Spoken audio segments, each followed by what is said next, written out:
অখিল গগৈ ডাঙৰীয়াই যিটো কথা কৈছে সেই কথাটো তেওঁৰ কথা। আমি ভাৰতীয় জনতা পাৰ্টিৰ একগৰাকী কাৰ্যকৰ্তা হিচাপে আজি যুগ যুগ ধৰি ভাৰতীয় জনতা পাৰ্টিত আমি কাম কৰি আছোঁ। ভাৰতীয় জনতা পাৰ্টিৰ আমাৰ যি সংবিধান আছে, ভাৰতীয় জনতা পাৰ্টিৰ যি বিচাৰ ব্যৱস্থা আছে, সেই ব্যৱস্থাৰ অনুসৰি ব্যক্তি কেতিয়াও এক নম্বৰ হ'ব নোৱাৰে। ব্যক্তি সদায় তৃতীয়, দেশ প্ৰথম, আমাৰ দল দ্বিতীয়। এইবাৰ মেৰুকৰণটো সাংঘাতিক ধৰণে হৈছে।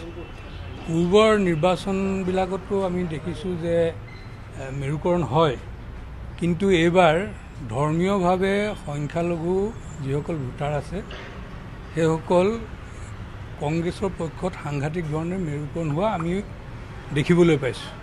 ইয়াৰ মূল কাৰণটো হৈছে যে ভাৰতীয় জনতা পাৰ্টিৰ ওপৰতে অভিযোগ বিভিন্ন দল সংগঠনে আনে বা ব্যক্তিও আনে যে ভাৰতীয় জনতা পাৰ্টিয়ে মেৰুকৰণ কৰে।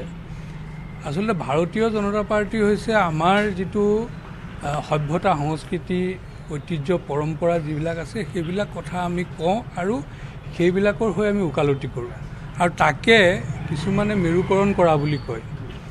কিন্তু এইবাৰ মেৰুকৰণ ভাৰতীয় জনতা পাৰ্টিক সেই অভিযোগটো আনিব পৰা নাই। ভাৰতীয় জনতা পাৰ্টিয়ে এইবাৰ উন্নয়নৰ নামত নিৰ্বাচন খেলিছে, আৰু একাংশই বিশেষকৈ আমি দেখিলোঁ যে অখিল গগৈ আৰু লুৰিণজ্যোতি গগৈ ডাঙৰীয়াই তেওঁলোকে সংখ্যালঘু লোকক শপত বাক্য পাঠ কৰোৱা আমি দেখিলোঁ। আচলতে এই সংখ্যালঘু যিসকল লোকক তেওঁলোকে শপত বাক্য পাঠ কৰাইছে, তেনেকুৱা ধৰণে শপত বাক্য পাঠ কৰাবলৈ পূৰ্বতে বদৰুদ্দিন আজমল ডাঙৰীয়াও সক্ষম হোৱা নাছিল। এতিয়া আমি দেখিছোঁ যে আচলতে অখিল গগৈয়ে হওক বা লুৰিণজ্যোতি গগৈয়ে হওক, এই যিসকল পূৰ্ববংগীয় মুছলমান তেওঁলোকৰ ত্ৰাণকৰ্তা হিচাপে আজি অৱতীৰ্ণ হোৱা আমি দেখিবলৈ পাইছোঁ। আৰু অখিল গগৈ, লুৰিণজ্যোতি গগৈৰ কথা শুনি সকলোৱে শপত লৈছে। আৰু এই কথাটোৰ পৰা এটা কথা স্পষ্ট হৈছে যে যিসকল পূৰ্ববংগীয় মুছলমান নিশ্চিতভাৱে তেওঁলোকৰ এটা সংঘাত আছে যে আমাৰ যিটো অসমৰ যিখন সমাজ জীৱন, অসমৰ সমাজ জীৱন গঢ় লৈ উঠিছে আমাৰ যিটো হিন্দু আৰু সনাতনী যিবিলাক আমাৰ ঐতিহ্য পৰম্পৰা আছে সেইখিনি লৈ পেলাই আমাৰ অসমীয়া সমাজ জীৱন গঢ় লৈ উঠিছে। গতিকে তেওঁলোকে আৰবীয় কিবা কিবি কথাত সমৰ্থন কৰে পূৰ্ববংগীয় লোকসকল, গতিকে সংঘাতটো এইখন সমাজৰ লগত তেওঁলোকৰ আছেই। গতিকে আজি অখিল গগৈ ডাঙৰীয়া আৰু লুৰিণজ্যোতি গগৈ ডাঙৰীয়াই তেওঁলোকে সেইসকল মানুহক শপত বাক্য পাঠ কৰোৱাই বিজেপিৰ বিৰুদ্ধে ভোট দিবৰ কাৰণে তেওঁলোকে যিটো শপত বাক্য পাঠ কৰালে, তাৰ পৰা আওপকীয়াভাৱে তেওঁলোকে আমাৰ সভ্যতা সংস্কৃতিৰ বিৰুদ্ধে অৱস্থান গ্ৰহণ কৰা এখন সমাজৰ নেতৃত্ব তেওঁলোকে লৈছে।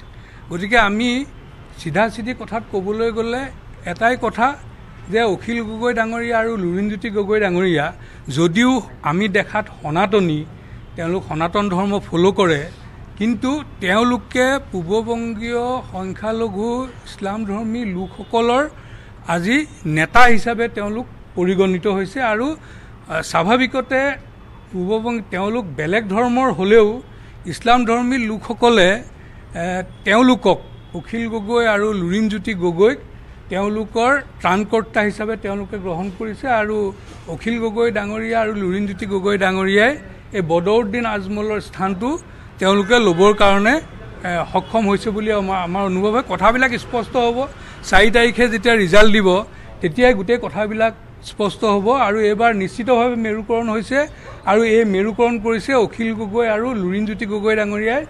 ধৰ্মৰ নামত 100% ইছলাম ধৰ্মী লোকসকলক মেৰুকৰণ কৰা হৈছে।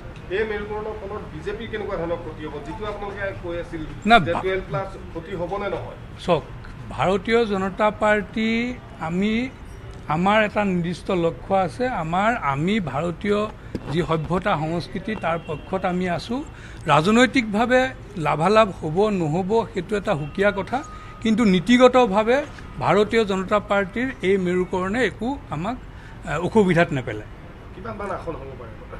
না, আমি ধৰক দলৰ ফালৰ পৰা আমাৰ মুখ্যমন্ত্ৰী ডাঙৰীয়াই কৈ আছে, আমাৰ সভাপতি ডাঙৰীয়াই কৈ আছে, যিটো কৈছে আমি সেইটোতে আছোঁ। 12+ আমি পাব লাগে।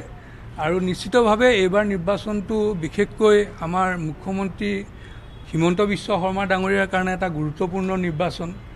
এইবাৰ তেওঁ মানে ঘাই সেনাপতি হিচাপে এইবাৰ তেওঁ প্ৰথমবাৰৰ কাৰণে নিৰ্বাচনত অৱতীৰ্ণ হৈছে। ইয়াৰ আগতে হিতেশ্বৰ শইকীয়া বা তৰুণ গগৈ বা সৰ্বানন্দ সোণোৱাল ঘাই সেনাপতি আছিল, হিমন্ত বিশ্ব শৰ্মা পালি সেনাপতি হিচাপে আছিল, আৰু এইবাৰ হিমন্ত বিশ্ব শৰ্মাই নিশ্চিতভাৱে তেওঁ জীৱনত এইটো প্ৰথম নিৰ্বাচন, তেওঁ ঘাই সেনাপতি হিচাপে এই নিৰ্বাচনত অৱতীৰ্ণ হৈছে। তেওঁৰ অভিজ্ঞতাৰে যিখিনি কথা কৈছে 12+ নিশ্চিতভাৱে আমি মুখ্যমন্ত্ৰীৰ লগত আছোঁ।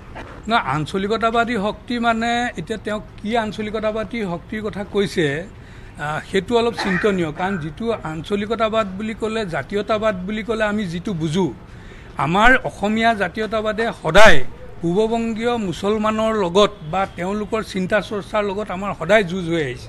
গতিকে এতিয়া লুৰিণজ্যোতি গগৈ ডাঙৰীয়াই সেইসকলৰ জাতীয়তাবাদটোক লৈ পেলাই যদি জাতীয়তাবাদ কৰে তাত আমাৰ ক'বলগীয়া নাই।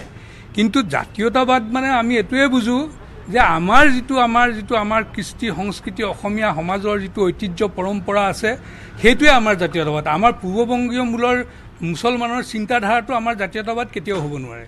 নহয়, এতিয়া বদৰুদ্দিন আজমল ডাঙৰীয়াই তেওঁ ৰাজনৈতিক যিটো ব্যৱসায় কৰিছিলে তাত কেঁচা সামগ্ৰী হিচাপে সংখ্যালঘুসকলক ব্যৱহাৰ কৰিছে।